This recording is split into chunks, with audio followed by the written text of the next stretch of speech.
नमस्कार, मैं हूं अमित कुमार। स्वराज एक्सप्रेस में आपका स्वागत है और आप देख रहे हैं देश प्रदेश और आपके शहर की नफ्स टटोलने वाला हमारा खास कार्यक्रम बिग डिबेट। मध्य प्रदेश विधानसभा के मानसून सत्र में लोकहित पर पार्टियों का राजहित भारी पड़ गया। पक्ष और विपक्ष के मुख्य दलों ने अपने विधायकों को आगे कर जनहित के महत्वपूर्ण विषयों पर चर्चा के बजाय सत्र को हंगामे की भेंट चढ़ा दिया। सभी दलों में 5 दिन के इस छोटे सत्र को निर्धारित अवधि 25 घंटे के बजाय 46 घंटे चलाने की सहमति बनी थी, लेकिन ऐसा शुरुआत से आखिर तक नहीं हो पाया। दो विधायकों के आपसी झगड़े ने इतना तूल पकड़ा कि सप्लीमेंट्री बजट सहित 11 प्रमुख बिल बिना चर्चा के पास हो गए। सत्र 3 दिन में सिर्फ 4 घंटे चलकर अनिश्चितकाल के लिए स्थगित हो गया। इसी पर देखिए आज का हमारे खास कार्यक्रम लोकहित पर भारी राजहित। इस चर्चा में शामिल होने के लिए खास मेहमानों का पैनल हमारे साथ मौजूद रहेगा। मैं आपका उनसे परिचय कराऊं उससे पहले देखते हैं छोटी सी रिपोर्ट। मध्य प्रदेश विधानसभा के 5 दिन के सत्र में सिर्फ हंगामा होता रहा और सारे काम कागजों पर हो गए। हंगामे की वजह बना सत्ता पक्ष और विपक्ष के विधायक के बीच का टकराव, जिसमें दोनों ने एक दूसरे पर जान से मारने की धमकी देने का आरोप लगाया। एक विधायक के द्वारा मेरी बात रखने के लिए रोका गया। क्या इस प्रकार से बर्ताव करेगी शिवराज सरकार? क्या मेरे अधिकार, मेरे कुर्ता, मेरे प्रेमी भाइयों ने फड़वाया है? बीजेपी की सरकार में ऐसे गुंडे पाल रखे शिवराज जी ने कि हम सदन में भी बात नहीं रख सकते। कल सदन में मेरे ऊपर हमला हुआ, धक्का मुक्की हुई, जान से मारने की धमकी दी गई। उसमें कांग्रेस के विधायक लोग सम्मिलित थे और ये सब गोविंद सिंह जी सदन के नेता और पूर्व मुख्यमंत्री कमलनाथ जी के इशारे पर योजनाबद्ध ढंग से हुआ है। तीसरे दिन दोनों विधायकों के टकराव ने तूल पकड़ा और 11 महत्वपूर्ण विधेयक, जिनमें 10,000 करोड़ का सप्लीमेंट्री बजट भी शामिल था, बिना चर्चा के पास करा दिए गए और सदन की कार्यवाही अनिश्चितकाल के लिए स्थगित कर दी गई। दोनों ही पक्ष सदन के असमय अवसान के लिए एक दूसरे को जिम्मेदार बताते रहे। गरीबों का जो निवाला छीना है सरकार ने, शिवराज सिंह सरकार लगातार 18 वर्ष में अरबों रुपए का घोटाला कर चुकी है। हमारे करीब 10, 12, 15 साथियों ने ध्यान आकर्षण, स्थगन और 139 के चर्चा में इस मुद्दे पर चर्चा करने के लिए प्रस्ताव रखा, लेकिन माननीय मुख्यमंत्री जी पे जब मामला खुलने लगता है भ्रष्टाचार का, तो भारतीय जनता पार्टी सरकार तानाशाही तरीके से कार्रवाई करती है, सदन नहीं चलने देती। सत्ता पक्ष की जिम्मेवारी है, सदन चलाना भी सत्ता पक्ष की जिम्मेवारी है और सदन चला भी रहे थे सत्ता पक्ष के लोग। लेकिन विपक्ष का रोल क्या था? आप सदन में देख रहे हैं सत्ता पक्ष के लोग हाथ जोड़े खड़े, भैया पूरे चर्चा करिए। आप पोषण आहार पर चर्चा करना चाहते थे, मुख्यमंत्री महोदय ने आपने बोलना भी शुरू नहीं किया। हम तैयार है बात करने के लिए, क्योंकि मीडिया के माध्यम से जिस प्रकार का भ्रम फैलाने का आप काम कर रहे हैं, तो ये जनता जनार्दन को सच बात बताने के लिए हम तैयार थे। आप चर्चा में तैयार नहीं। विधानसभा अध्यक्ष कह रहे हैं, आप बोलिए नेता प्रतिपक्ष जी, कमलनाथ जी बोलिए, 5 विधायक और बोलिए, 10 विधायक बोलिए, आप चर्चा करने के लिए तैयार नहीं है। आप सिर्फ हंगामा करना चाहते हैं, हल्ला करना चाहते हैं, ऊधम करना चाहते हैं, नौटंकी करना चाहते हैं, तुष्टीकरण की राजनीति करना चाहते हैं। एक अनुमान के मुताबिक विधानसभा की कार्यवाही के 1 मिनट के संचालन पर करीब 1 लाख का खर्च आता है। लेकिन कांग्रेस और बीजेपी को शायद ही लोकतंत्र के सबसे बड़े मंदिर में जनता की बात पर संजीदगी दिखाने में रुचि है। राजनीति का ये वो दौर है जिसमें बीजेपी और कांग्रेस का राजहित लोकहित पर भारी पड़ जाता है और इसका खामियाजा हंगामे के चलते सत्र के असमय अवसान के रूप में दिखता है। Bureau report, Swaraj express. इस मुद्दे पर चर्चा करने के लिए हमारे साथ मौजूद हैं खास मेहमान, स्टूडियो में मौजूद हैं फुंदेलाल मार्को, कांग्रेस विधायक, बहुत बहुत स्वागत है आपका। और राजनीतिक विश्लेषक अजय वकील जी स्टूडियो में मौजूद हैं और बहुत जल्दी हमारे साथ अभी बीजेपी के विधायक भी जुड़ने वाले हैं। तो शुरुआत करते हैं। सबसे पहले फुंदेलाल मार्को जी, आपसे, आज आप विधानसभा में थे, आपने जिस तरह का देखा, क्या लगता है कि विधायकों को जान से मारने की धमकी मिल रही है कि जिस तरह का माहौल था वैसा जो दिखाई दे रहा था, क्या वैसा है? मैं इस विषय पर ये मैं कहना चाहूँगा जी कि ये 8 करोड़ इस प्रदेश की जनसंख्या के जो हमारे देश की है और ये सर्वोच्च सदन हमारे प्रदेश का है। इसमें जो भी घटित घटनाएं हैं जो हो रही हैं वो जनता के हित में और लोकतंत्र के लिए अच्छे नहीं हैं। लेकिन सत्ता पक्ष, हम ऐसा मानते हैं कि मते हुए हाथी की तरह हो चुका है। जनहित के मुद्दे जब भी सदन में उठाए जाते हैं, हम प्रश्नकाल लगाते हैं, सुनकाल लगाते हैं, ध्यान आकर्षण, तमाम जो हमारे विधानसभा की जो नियम प्रक्रिया में है, माननीय विधायकगण उसको लगाते हैं और उस पर चर्चा करना भी चाहते हैं। लेकिन मध्य प्रदेश की सरकार जिस तरीके से मुद्दों को भटकाने का प्रयास करते हैं, जनहित के मुद्दों पर चर्चा कराना नहीं चाहते हैं और ये सत्र जानबूझ करके और ये स्थगित कराना चाहते हैं। नहीं, लेकिन जिस तरह से जो आपके विधायक है पांचीलाल मीणा जी ने कहा कि भाई उनके साथ जो व्यवहार हुआ है, क्या उनका कुर्ता जो फट गया जिस तरह से आए थे पहन कर, क्या ऐसी स्थिति थी वहां पर? इतनी ज्यादा दिक्कत है? देखिए साहब, इस प्रदेश में न नागरिक सुरक्षित है, न बच्चे सुरक्षित हैं और न बेटियां सुरक्षित हैं और ना ही हमारे चुने हुए जनप्रतिनिधि भी सुरक्षित नहीं हैं। ये जानबूझ करके इस तरह के कई बार अब घटनाएं घटी हैं, अपमानित हुए हैं हमारे माननीय विधायकगण, अधिकारियों से, कर्मचारियों से, इनके नेताओं से, इनके व्यवहार से, इनके मंच पर जो है अपमानित करने का ये कोई नई घटना नहीं है। मैं मानता हूं कि वहां जो कुछ भी घटित घटनाएं हुई हैं और जिस तरीके से हमारे आदरणीय विधायक जी व्यथित होकर के और उन्होंने हुए हैं, निश्चित ही आग धुआं जब ही निकलता है जब कुछ ना कुछ तो वहां आग जली होगी। जी, आज जो आपने कहा कि व्यथित हुए हैं विधायक, लेकिन आज दिन भर विधायक थे, सीनियर जर्नलिस्ट भी वहां मौजूद थे। हमारे साथ अजय वोकिल जी हैं, राजनीतिक विश्लेषक हैं। अजय जी, आपसे जानना चाहेंगे कि जिस तरह की स्थिति बनी, पहले कहा गया कि सत्र जो है एक दिन में प्रतिदिन 11-11 घंटे तक चलाने की बात हुई थी, चर्चा होगी, जनहित के मुद्दे लिए जाएंगे, लेकिन व्यक्तिगत जिस तरह से आरोप प्रत्यारोप हुए, नुकसान किसका होता है ऐसे में? देखिए, सबसे बड़ा नुकसान तो लोकतंत्र का ही है जी, जनता के पैसे का है। आपने बताया कि 1 घंटे पर विधानसभा की कराई भी करीबन 1 लाख खर्च होता है, तो मतलब एक दिन पर जो है करीबन उसकी संख्या करोड़ों पे जाती है। जी, तो सत्र आप जारी करते हैं, सत्र की अधिसूचना 3-4 दिन की या 1 हफ्ते की, और चलाते हैं 1.5-2 दिन के अंदर ही, और उसके बाद खत्म कर देते हैं। तो कुल मिला के ये है कि ये तो लोकतंत्र का ही नुकसान है, पहली बात। दूसरी बात है कि आजकल ये ट्रेंड बन गया है। अब पिछले कई सालों से आप देखिए कि सत्र पूरा चल ही नहीं पाता है, किसी न किसी कारण से, किसी न किसी हंगामे के कारण उसको बीच में समाप्त कर दिया जाता है। ये जैसे कि आपने कहा कि राजहित में है, तो वो काफ़ी हद तक सही है, इसलिए कि सरकार भी नहीं चाहती कि सत्र चले और विपक्ष भी नहीं चाहता सत्र चले। सारा जो फोकस इस बात पर है कि हंगामा कैसा हो, सुर्खियाँ कैसी बने, मीडिया में वो किस तरह से हाईलाइट हो, सारा जोर इस बात पर होता है। इसलिए विपक्ष भी उसी तरह की कार्रवाइयाँ करता है, हरकतें करता है जो मीडिया में उसको कवरेज मिले, और सत्ता पक्ष तो खैर चाहता ही नहीं है कि ऐसे कोई मुद्दे उठाएं जनता से जुड़े हुए।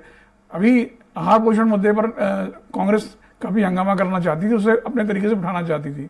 कल मुख्यमंत्री ने जो है बयान देकर के पहले ही उसकी हवा निकाल दी। तो जाहिर है कि विपक्ष के सामने सवाल उठा कि आप क्या करें। कल उन्होंने लहसुन की बोरियां लेकर के वो वहाँ पर गए थे, तो ऐसा केवल कांग्रेस करती है ऐसा नहीं है, जो जो विपक्ष में रहता है बीजेपी भी पहले ऐसा करती थी। पुरानी विधानसभा में आपको याद होगा कि एक चूड़ी चप्पल कांड हुआ था जिसमें शामिल एक विधायक आज मंत्री भी हैं।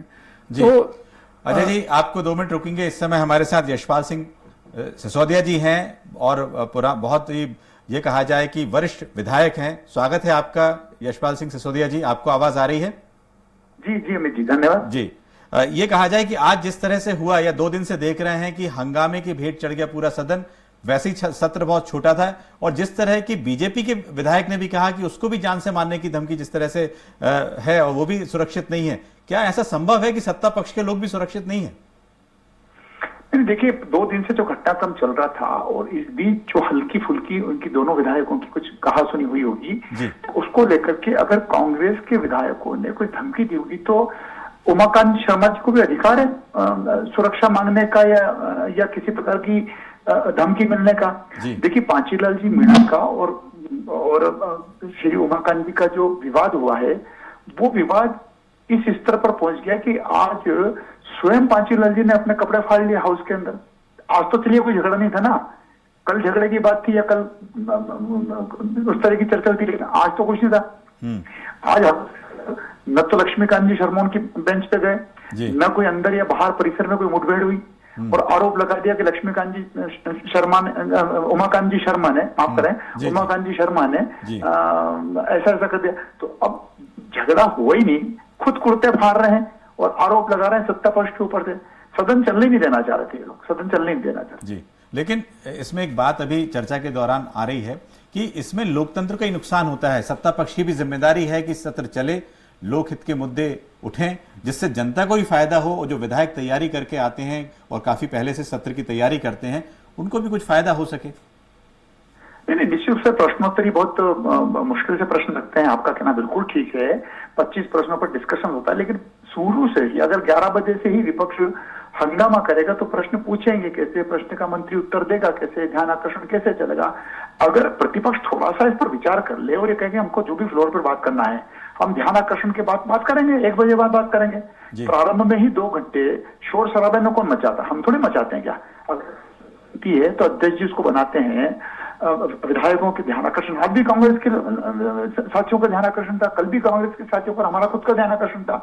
ध्यान आकर्षण आप चलने नहीं दोगे, प्रश्नकाल आप चलने नहीं दोगे तो कार्यसूची को तो निपटाना पड़ेगा ना, कार्यसूची तो निपटेगी। जी, लेकिन बिल्कुल ये कहा है कार्यसूची समय से निपट गई, उसमें जो सप्लीमेंट्री बजट था वो भी निपट गया और सब लोग इसको देखते रहे किस तरह हंगामे में जो काम होना था वो भी गया, और इसीलिए हम कह रहे हैं कि जो राजहित है वो सध गया, ये कहा जाए।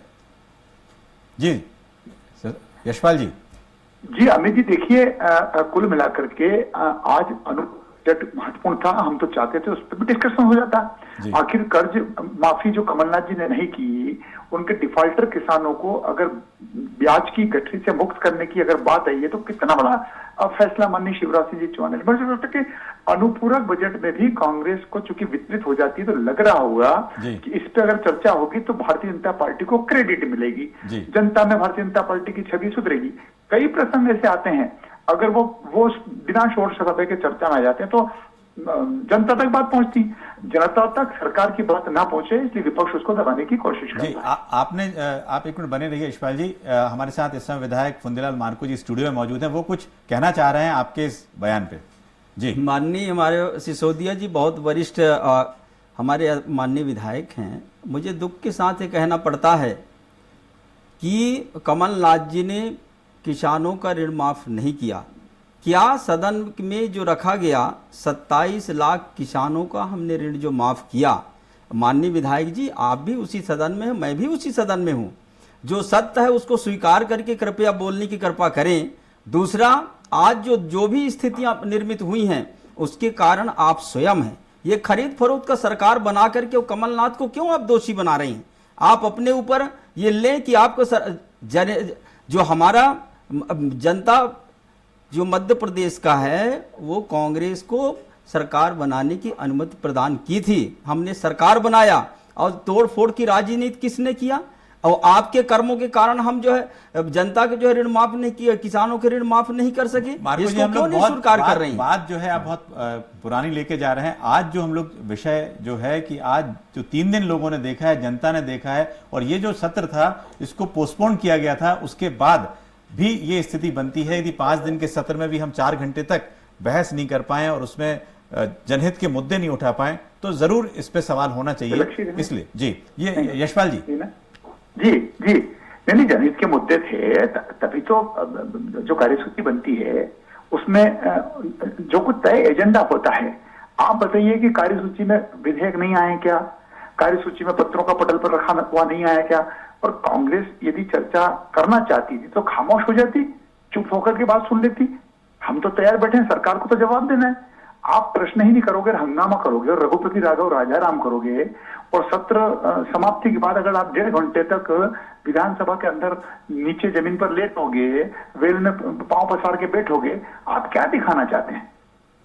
जी मार्को जी, क्या आपको मौका मिला था, लेकिन चर्चा यदि होती और व्यक्तिगत जिस तरह दोनों विधायकों ने व्यक्तिगत बोला कि पुलिस से धक्का मुक्की हुई है, या दूसरे विधायकों ने भी कहा कि जान से मारने की धमकी मिल रही है, यदि इस मुद्दे को हटा देते तो क्या चर्चा हो पाती इस पे? माननीय विधानसभा अध्यक्ष जी को सर्वाधिकार है विधानसभा के अंदर कार्यवाही को संचालन करने का। जी हम आप सब लोग सदन के निहित हैं।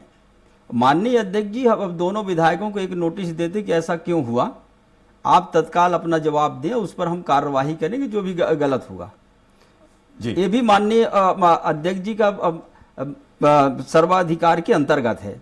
दूसरा, विपक्ष पूर्णतः अपने लगाए हुए प्रश्नों पर, जनहित के मुद्दों पर पूर्णतः अब जो है बहस करना चाहती है, और वो सदन चर्चा के लिए ही बनाया गया है। जो भी माननीय सदस्य चुनकर के आए हैं वो चर्चा के लिए आए हैं। अपने विधानसभाओं की समस्या, ये जनता जो 8.5 लाख जनसंख्या हमारे देश की है, उसकी जनसंख्या आज बिजली नहीं, पानी नहीं, सड़क नहीं, आप यूरिया, डीएपी और वो दे नहीं पा रहे हैं किसानों को। ये सब मुद्दे जो है विधानसभा में उठाने थे, क्योंकि विधायकों ने करीब 1516 प्रश्न, 18 स्थगन, 216 ध्यानाकर्षण लगाए थे। तो अजय बुकिल जी, क्या इस तरह से जो इतने सारे सवाल थे, ध्यानाकर्षण थे, इस पे यदि कुछ बातचीत होती तो कुछ साकार हो पाता? और इससे पहले भी इस तरह ही हंगामे होते थे, लेकिन सदन एकदम ही खत्म हो जाए, कम से कम ऐसी स्थिति नहीं बनती थी। अजय जी, देखिए, पहले सदन इस तरह से अकस्मात समाप्त होना एक दुर्लभ घटना हुआ करती थी।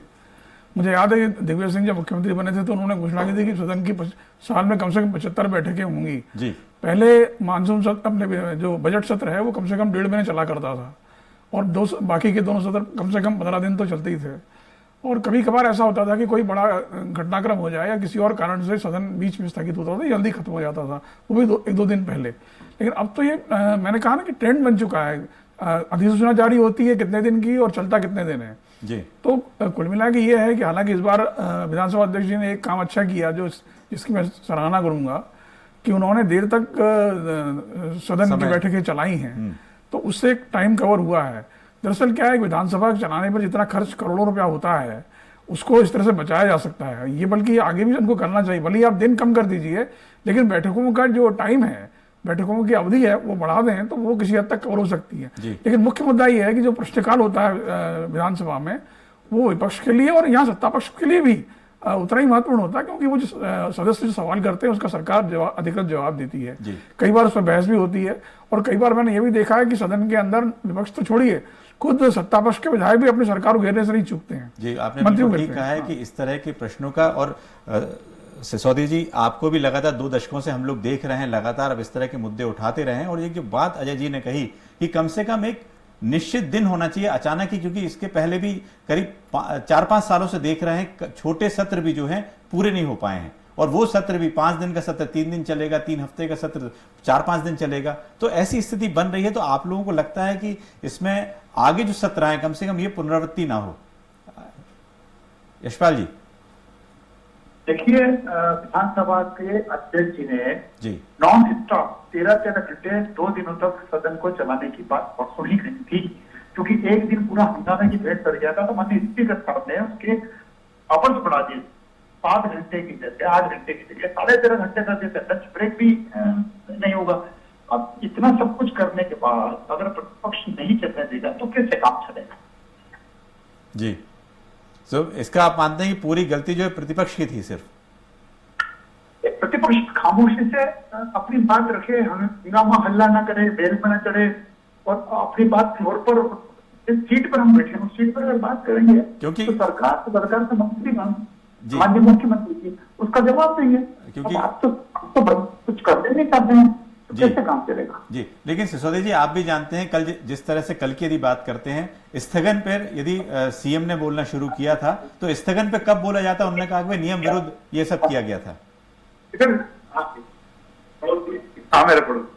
जी, सिसोदिया जी,